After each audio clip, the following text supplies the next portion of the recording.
Translation tips and practice এই কোর্সের অধীনে আজকের আলোচনা হবে যদি ডট ডট হতাম অথবা যদি ডট ডট থাকতো এইরকমটা বোঝালে আমরা ওই সেন্টেন্সগুলোকে কিভাবে ট্রান্সলেশন করব। সো আমরা প্রথমেই এ সংক্রান্ত কিছু উদাহরণ যদি আপনাদেরকে দেখাই তাহলে সবচেয়ে ভালো হবে যে আসলে সেন্টেন্সের প্যাটার্নগুলো কেমন। মূলত স্ট্রাকচারটা হচ্ছে যদি ডট ডট হতাম অথবা যদি ডট ডট থাকতো এরকম বাংলায় অর্থ দিবে, এবং সে ধরনের কিছু উদাহরণ আপনারা যদি দেখেন তাহলে আমাদের বিষয়টা পরিষ্কার হবে যে কি ধরনের উদাহরণগুলো প্রয়োজন। যেমন এখানে দেখেন 1 নম্বর উদাহরণটা বলা হচ্ছে যে যদি আমি ডাক্তার হতাম, মানে কি if I were a doctor. এখন এই সেন্টেন্সের বাংলাটা কেন এই যদি ডট ডট হতমে রূপান্তর হলো বা এটার গ্রামার স্ট্রাকচারই বা কি। আচ্ছা, তারপর হচ্ছে যদি তুমি বন্ধু থাকতে। এখানে আরেকটা বিষয়, এই থাকতে কথাটাও হতাম কথাটার সিনোনিম। থাকতো কথাটাও কিন্তু হতাম কথাটার সিনোনিম, মনে রাখবেন। থাকতো কথাটা হচ্ছে হতাম কথাটার সিনোনিম।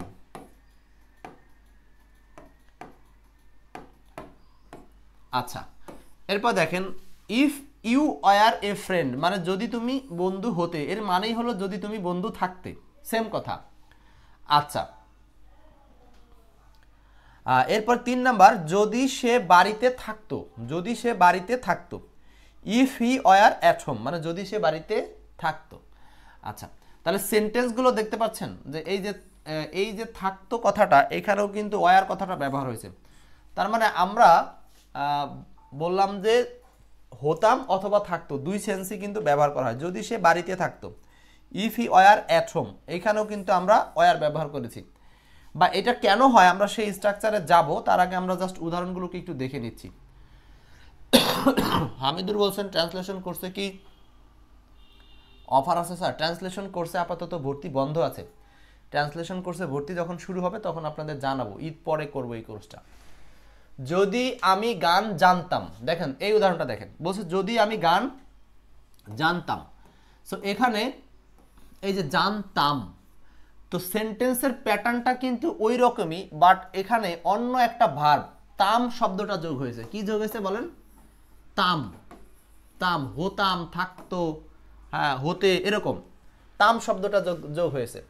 সো এই সেন্টেন্সগুলো আসলে কোন প্যাটার্নে হয় সেটাই আজকের আলোচনার মুখ্য বিষয় থাকবে আমাদের।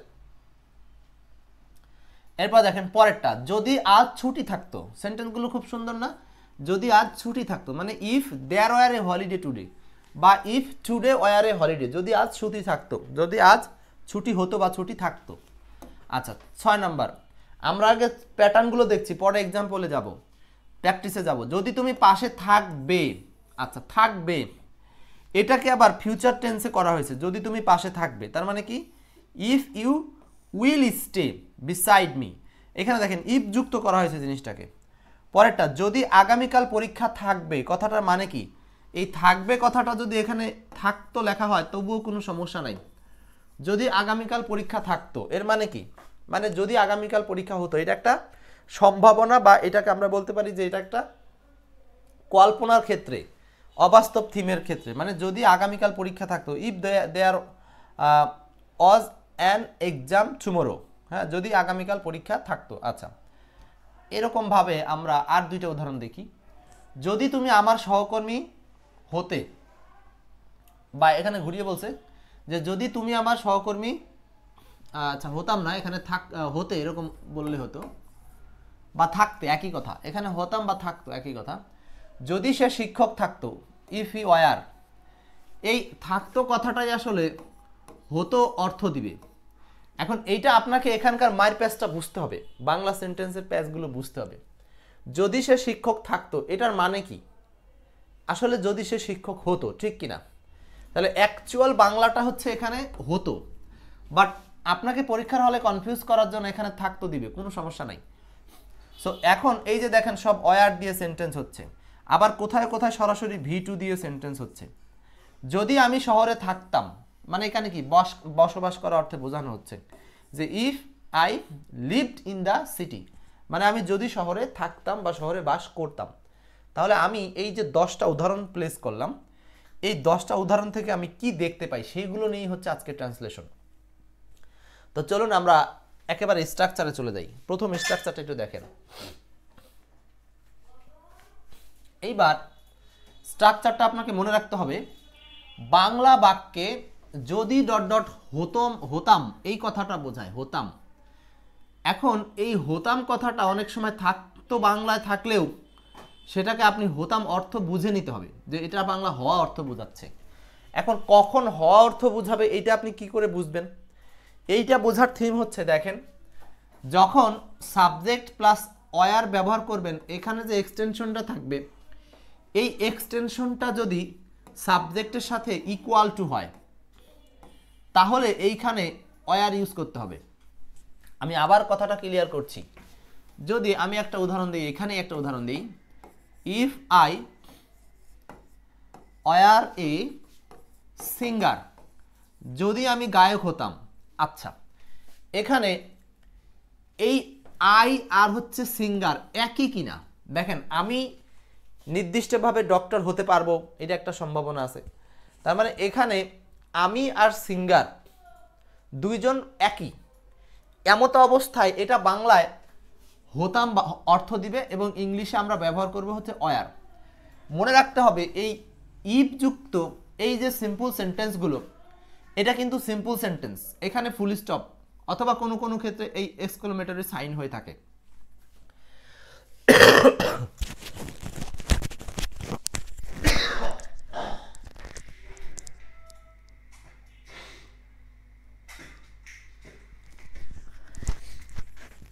আচ্ছা দেখেন, অতএব এই যে সেন্টেন্সগুলো আই ডট ডট সিঙ্গার, এই জন্য আমরা ওয়ার নিলাম। পরের বাক্যটা আসেন, if plus subject plus had plus extension.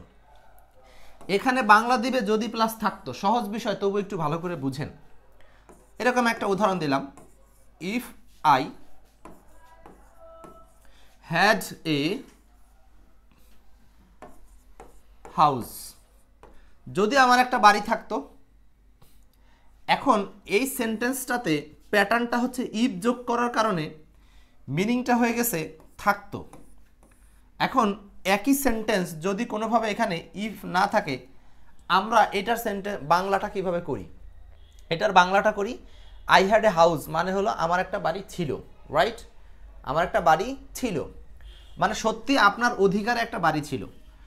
এই আই আর হাউস একই জিনিস না, আলাদা জিনিস, ইকুয়াল টু ইউজ করতে পারবেন না এখানে। এই সেন্টেন্সে ইফ দেওয়ার কারণে মিনিংটা বাস্তব থেকে অবাস্তবে রূপান্তর হচ্ছে। কিভাবে? If I had a house, যদি আমার একটা বাড়ি থাকতো, এর মানে কল্পনা বোঝাচ্ছে এখন আপনার একটা বাড়ি নাই। আর ইফটা না থাকলে মিনিংটা হচ্ছে আমার একটা বাড়ি ছিল, এর মানে সত্যি আপনার একটা বাড়ি ছিল। ঠিক আছে, এখানে ইফ আছে। এখন এই যে হামিদুর বলছেন যে ইফ যুক্ত ক্লজ কি ডিপেন্ডেন্ট ক্লজ না স্যার? হ্যাঁ, ইফ যুক্ত ক্লজ ডিপেন্ডেন্ট, বাট এইখানে যে ইফ যুক্ত ক্লজটা আছে এই ক্লজটা নিজেই ইন্ডিপেন্ডেন্ট। কেন? এটা প্রিন্সিপাল ক্লজ, কারণটা এখানে আর অন্য কোনো ক্লজ নাই, এখানে ইফ একা একা আছে। এখন বলবেন তাহলে ইফটা এখানে কি কারণে আসছে? ইফটা এখানে অ্যাডভার্বিয়াল আসছে, এটা কোনো কনজাংশন না, এটা একটা অ্যাডভার্ব। কেন? কারণ এইটা সেন্টেন্সটাকে এক্সক্লেমেটরি সেন্টেন্স তৈরি করেছে বা অবাস্তব বা কাল্পনিক সেন্টেন্স তৈরি করেছে। বুঝাতে পারছি? এখানে কিন্তু ইফকে সরাসরি আমরা কন্ডিশনালের ইফ বলছি না। আচ্ছা, তাহলে আমাদের দুইটা রুলস কমপ্লিট। একটা হচ্ছে যদি ডট ডট হতাম বোঝায় তাহলে বুঝতে হবে যে ব্যক্তি নিজেই হবে, সেই ক্ষেত্রে এখানে ওয়ার দ্বারা করব। আরেকটা হচ্ছে যদি ডট ডট থাকতো বোঝায়, সেই ক্ষেত্রে আমাদেরকে বুঝতে হবে যে এখানে হ্যাড ইউজ করতে হবে, কারণ ব্যক্তি নিজেই ওই জিনিসটা হতে পারে না, ওই জিনিসটা তার অধীনে থাকে। যেমন if I had a house, if I had a dog, if I had A money, if I had money, মানে যত কিছুই বলেন সেগুলোর ক্ষেত্রে বস্তুবাচক কোনো বিষয়, তার মানে মানুষ যদি এখানে হওয়া বোঝায় তাহলে ওয়ার বোঝাবেন, আর থাকতো বোঝায় তাহলে হ্যাড বসাবেন। ক্লিয়ার কনসেপ্টটা? যদির সাথে যদি হওয়া বোঝায় তাহলে বোঝাবেন ওয়ার, আর থাকতো বোঝালে বসাবেন হচ্ছে হ্যাড। এইটুক বুঝলে কমপ্লিট। তারপর আমরা পরের টুকে যাচ্ছি। আচ্ছা, এইখানে দেখেন, এখন এই যে দুইটা স্ট্রাকচার আপনাদেরকে দিলাম, এই উভয় ক্ষেত্রে উভয় স্ট্রাকচার আপনি ইফ বাদ দিয়ে সেন্টেন্সগুলোকে তৈরি করতে পারেন। সেক্ষেত্রে সেন্টেন্সের স্ট্রাকচারটা হবে এরকম, সেন্টেন্সের স্ট্রাকচারটা হবে এই যে দেওয়াই আছে অবশ্য, ওখানে হ্যাড সামনে চলে আসবে অথবা ওয়ারটা সামনে চলে আসবে, প্লাস সাবজেক্ট প্লাস এক্সটেনশনটা যা থাকবে সেগুলো বসে যাবে। এখন এটার কি বোঝানো দেখেন, এই ক্ষেত্রে এটা জাস্ট হ্যাড আর ওয়ারটা সামনে আসবে, কিন্তু ইফটা ইফটা আর নাই ওই গঠনে। আচ্ছা, পরে আরেকটা স্ট্রাকচার, ইফ এর পরিবর্তে আই উইশও ব্যবহার করা যায়। তার মানে আমরা আরও একটা স্ট্রাকচার দেখছি, ইফ চেঞ্জ করে আমরা আই উইশ ব্যবহার করতে পারবো। আই উইশের পরে হ্যাড অথবা ওয়্যার, তারপরে এক্সটেনশন বসবে, কোনো সমস্যা নাই। এই আই উইশ সমান সমান ইফ, এটা আপনারা মনে রাখতে পারেন। আই উইশ সমান সমান হচ্ছে ইফ। এখন এই সকল কথার অল্প কথা যদি আপনাদের সাথে বলি, তাহলে সেটা সংক্ষেপে একটু বলা যায়। সেটা হলো এরকম, অল্প কথায় যদি বলি, আপনারা এটা ট্রান্সলেশন করতে থাকেন আর আমি সংক্ষিপ্ত স্ট্রাকচারগুলো একসাথে একটু দিয়ে দিই আপনাদের। হ্যাঁ, if plus subject plus had অথবা ওয়্যার অথবা যে কোনো ভি2 প্লাস এক্সটেনশন, এইটা হলো সব কথার আসল কথা, একমাত্র গঠন, যেখানে আপনি ইফকে পরিবর্তন করে কখনো কখনো চাইলে আই উইশ কথাটাও ব্যবহার করতে পারবেন। সেম স্ট্রাকচারটাকে আপনি, এটা একটা স্ট্রাকচার ধরেন, অর স্ট্রাকচার ইউজ করতে পারবেন, মানে হলো এই ইফ তুলে দিয়ে স্ট্রাকচার ব্যবহার করতে পারবেন, সেই ক্ষেত্রে হ্যাড হবে, অথবা ওয়্যারটাকে সামনে আনতে পারবেন কিন্তু ভি2কে সামনে আনতে পারবেন না। তার মানে হ্যাড এবং ওয়্যার যুক্ত সেন্টেন্সটাকে আপনি চাইলে এগুলোকে সামনে আনতে পারবেন, subject plus dot dot, dot dot মানে ওই এক্সটেনশন। এখন দেখেন, এই দুইটাই স্ট্রাকচারই হচ্ছে আসল কথা। তার মানে ইফ যুক্ত অথবা আই উইশ যুক্ত সেন্টেন্সের সাবজেক্টের পরে হ্যাড হবে, ওয়্যার হবে অথবা ভি2 হবে, ব্যাস। এখন এই সেন্টেন্সটা আপনারা একটু ট্রান্সফরমেশন করেন, মানে এটাকে ইংলিশ করেন। মুমিনুল ক্লাস শেয়ার করেছেন, আপনারা জানেন কিন্তু আজকে কিন্তু আমাদের হচ্ছে এই যে এই বইটা ঘোষণা হবে কে পেতে যাচ্ছেন, দ্যাটস ওয়াই এটা হচ্ছে সর্বোচ্চ কমেন্ট লাগবে বা সর্বোচ্চ শেয়ার, সর্বোচ্চ এঙ্গেজমেন্ট যাদের হবে তারাই কিন্তু এই বইটা পাওনা হবে, গিফট পাবেন। গিফট ফ্রি দিচ্ছি না, পরিশ্রমের বিনিময়ে দিচ্ছি। ফ্রি বলে পৃথিবীতে কিছু নাই, ফ্রি যা আছে ওখানে কোনো উদ্দেশ্য লুকায়িত থাকে, অত ফ্রি না, কোনো না কোনো উদ্দেশ্য থাকেই। আসেন, আমি যদি তোমার জায়গায় হতাম, তাহলে এখানে এই যে হতাম বোঝাচ্ছে, কোনো সমস্যা নাই। আর যদি তোমার জায়গায়, তাহলে আই, আমি যদি তোমার জায়গায় হতাম, তাহলে এখানে কি হবে, I were in your shoes, SHOES। এইটাকে আবার আমরা এখানে এই শব্দটা না ব্যবহার করে প্লেস ব্যবহার করলে ভুল বলা যায় না, কিন্তু প্লেস দিয়ে আসলে ট্রান্সলেশনটা নাই। সো এইখানে হচ্ছে তোমার জায়গায়, ইন ইউর প্লেস বা in your stand, in your shoes, এইখানে আপনি যে কোনো একটা ফ্রেজও ইউজ করতে পারেন আর কি। সো এইটা হলো ওয়্যার দিয়ে সেন্টেন্সটাকে তৈরি করলাম, মনে থাকবে বিষয়টা। আচ্ছা, আমরা এখন পরে আরেকটা উদাহরণে যাই। এইখানে 2 আর 3 উদাহরণ সলভ করেন, 2 নাম্বার আর 3 নাম্বার, বলেন 2 3 কি হবে, 2 নাম্বার আর 3 নাম্বার। 2 নাম্বার বলছে যে আমি যদি ডাক্তার হতাম, আমি যদি ডক্টর হতাম। আচ্ছা Nargis, if I were in your place হবে, কোনো সমস্যা নাই। আচ্ছা 2 নাম্বার, আমি যদি ডাক্তার হতাম। এখানে আবার দেখেন, এখানে কিন্তু সেন্টেন্সটাকে হতাম দিয়ে রিপ্লেস করা হয়েছে, হতাম হ অর্থে, তাই না? হতাম হ অর্থে রিপ্লেস করা হচ্ছে। কোন কালারটা নিব,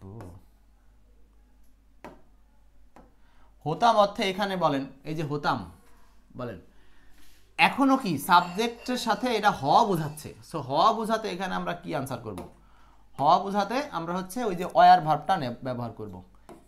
ইফ আই, হতাম মানে ওয়্যার,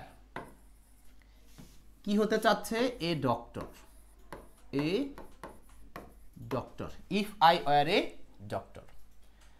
তার মানে এখানে হ বোঝাচ্ছে আবারও সেন্টেন্সটা।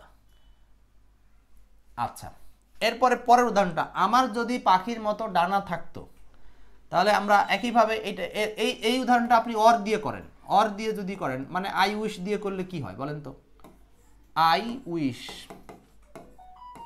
I were a doctor. আচ্ছা এখন আসেন, এই সেন্টেন্সটাকে কি আমরা ইফ বাদ দিয়ে করতে পারি কিনা, মানে এটা হ্যাড বা ওয়্যারকে সামনে এনে করা যাবে, কারণ হ্যাড বা ওয়্যার দিয়ে আসে। তাহলে এটা আরও একটা আনসার হতে পারে, ওয়্যার আই এ ডক্টর। অতএব এইটা তিনটা স্ট্রাকচারই সঠিক, এই উদাহরণটা তিনটা স্ট্রাকচারই সঠিক, তিনটা স্ট্রাকচারই সঠিক। এখন পরীক্ষার হলে আপনি 3 স্ট্রাকচারে যে কোনো একটা আনসার করতে পারেন, কিংবা যে কোনো একটা দেখলে আপনি সেটাকেই আনসার হিসাবে নিতে পারেন।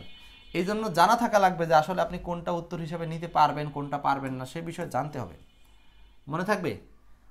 তাহলে তিনটা স্ট্রাকচারে আপনি এই ধরনের অবাস্তব বাক্যগুলোকে তৈরি করতে পারবেন। একই বাংলা, যে যদি আমি ডক্টর হতাম, ইস যদি আমি ডক্টর হতাম, ইস আমি যদি ডক্টর হতাম, একই কথা। আচ্ছা, এবার 3 নম্বর উদাহরণটা আমি এই স্ট্রাকচারটা এখন কেটে দিই। স্ট্রাকচারটা তো আপনারা বুঝে ফেলছেন অলরেডি। আমার যদি পাখির মতো ডানা থাকতো, সেম কথা, তার মানে হলো ইফ আই, এখন দেখেন এই যে আমার আর হচ্ছে ডানা, মানে আমার নিজেরই ডানা, কল্পনা হচ্ছে নাকি না অয়ার হবে, কোনটা হবে আনসার? এখানে কিন্তু হতাম বোঝাচ্ছে না, এখানে বোঝাচ্ছে থাকতো। সো কেয়ারফুল হন, এখানে থাকতো বোঝাচ্ছে, এখানে আপনি হ্যাড ইউজ করতে হবে। ইফ আই হ্যাড, যদি আমার থাকিত A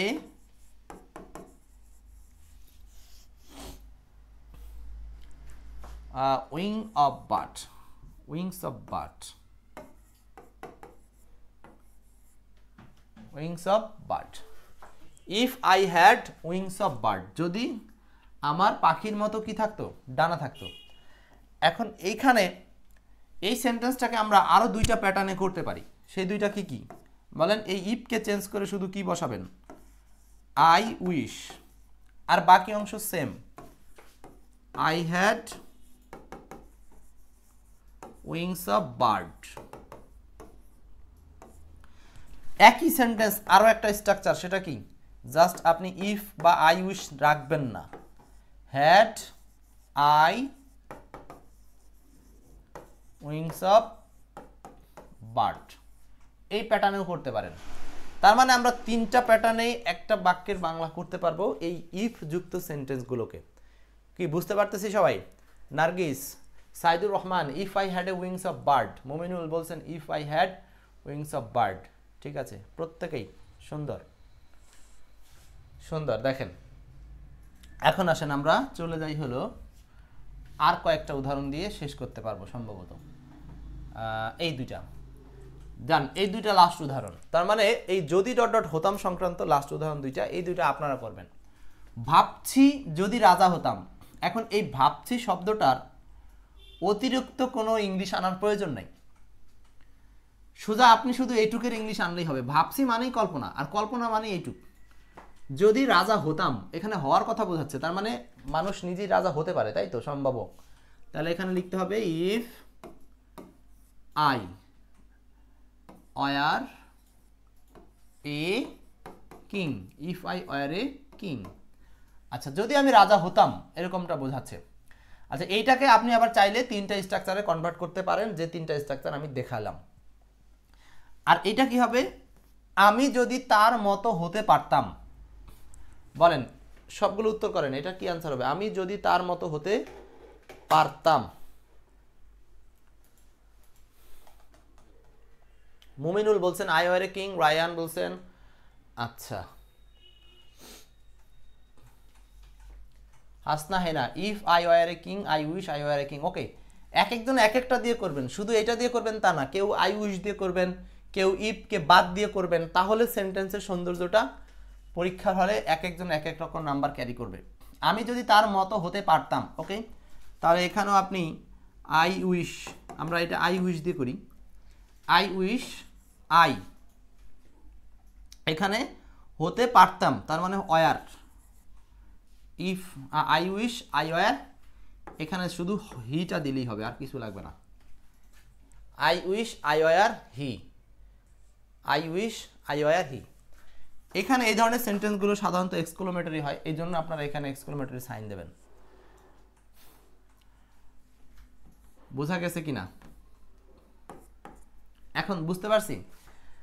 I wish I were হি, বুঝতে পারলাম তো? এই যে সেন্টেন্সটা তৈরি করলাম, এটাকে আপনি আবার আরো দুইটা প্যাটার্নে করতে পারেন। আমরা মোট তিনটা প্যাটার্নে আনসার করা শিখছি, তিনটা প্যাটার্নে। এখন এতক্ষণ যাবত আমরা যতগুলো উদাহরণ করলাম সবগুলো ওয়ার অথবা হ্যাড দিয়ে করছি। এখন একটা এক্সাম্পল আমি আপনাদেরকে থ্রো করি, বাংলায় আপনারা এটা লিখবেন।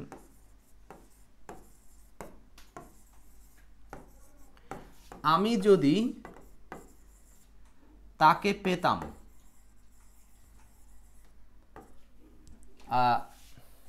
আমি যদি তাকে পেতাম, এখানে এই সেন্টেন্সটা আপনি কিভাবে করবেন? আমি যদি তাকে পেতাম, এখন এই সেন্টেন্সটার মধ্যে কিন্তু কোনো ধরনের হতাম বা থাকতো বলে কোনো কিছু নাই, তাম আছে বাট সেটা পাওয়া, পেতাম। সো এইটার ট্রান্সলেশনটা আমরা কি করতে পারি? এটার ট্রান্সলেশনটা কি করতে পারি বলেন? আমি যদি তাকে পেতাম, ওকে, এটাকে আপনি করতে পারেন ইফ আই গট হার। এই যে আমরা একটা স্ট্রাকচার কিন্তু দেখেছিলাম যে if plus subject plus V2, মানে এই ওয়ার বা হ্যাড বাদেও কিন্তু আরেকটা স্ট্রাকচার ছিল যে অন্য কোনো ক্রিয়ার ক্ষেত্রে যদি অবাস্তব কল্পনা বোঝায় তাহলে আমরা সেই ক্রিয়াটার V2 ব্যবহার করি। V2 ব্যবহার করি মানে গেট মানে পাওয়া অর্থে এখানে ইফ আই গেট থেকে আসছে গট হার, যদি তাকে পেতাম। সো এটাও হচ্ছে একটা অবাস্তব কল্পনা। আচ্ছা, একইভাবে আপনার আরেকটা বাংলা সেন্টেন্স যদি এরকম আপনি পান যে যদি সে এখানে আসতো, মানে এখানে আপনি বাংলাটা এরকম, ইস যদি সে এখানে আসতো। আপনি কল্পনা করেন না, ভালোবাসার মানুষকে মনে মনে চিন্তা করেন যে ইস সে যদি এখানে থাকতো বা ইস সে যদি এখানে আসতো, মানে আপনি এই যে একটা কাল্পনিক সেন্সটা, সো এইটাই কিন্তু আপনাকে পাস্ট টেন্সের ধরন অনুযায়ী করতে হবে। সো এইটার এখন ট্রান্সলেশন কি করব দেখি আপনারা বলেন তো। এই সেন্টেন্সটা ইস যদি সে এখানে আসতো কি হবে আনসারটা বলেন তো? জান, এটাই শেষ সেন্টেন্স আজকের আলোচনার। তাহলে আমরা বুঝতে পারবো যে আপনারা টোটালি বিষয়টা বুঝতে পারছেন। ইস যদি সে এখানে আসতো, তাহলে এটাকে আমরা ট্রান্সলেট করলে কি হবে? এটাকে ট্রান্সলেট করলে হবে হলো এই ইসের জন্য আলাদা করে কিন্তু আপনার কোনো শব্দ লাগবে না। যেমন এই ভাবছির জন্য আলাদা করে কোনো শব্দের প্রয়োজন ছিল না, ওইটা ইফের দ্বারাই কাজ করে, ইফের দ্বারাই কাজ করবে। আচ্ছা, তাহলে ইফ সে এখানে আসতো, ইফ শি, আমি শি লিখলাম কারণ আমি মেল, যারা ফিমেল তারা লিখবেন হি, সমস্যা নাই, আপনারা লিখতে পারেন, এর ক্ষেত্রে কঠিন কিছু না। ইফ শি কেম হিয়ার, যদি সে এখানে আসতো, যদি সে এখানে আসতো। দেখছেন হামিদুর বলছেন হচ্ছে হ্যাড কাম, না হ্যাড কাম হবে না, একটু ভুল করে বলছেন। আমিরুল বলছেন ইফ হি বিকেম হেয়ার, হ্যাঁ এই বিকেমটাও দেওয়া যেতে পারে কিন্তু কেমটা এক্স্যাক্ট, মানে আসা ভার্ব থেকে আসতো। ইফ শি কেম হেয়ার, যদি সে এখানে আসতো। এখন এই সেন্টেন্সটাকে কিন্তু আপনি চাইলে ইফের জায়গায় বড়জোর আই উইশ কথাটা ব্যবহার করতে পারেন, কিন্তু সমস্যা হলো আপনি এখানে এটাকে ইফ বা আই উইশ বাদ দিয়ে কন্ডিশনাল করতে পারবেন না।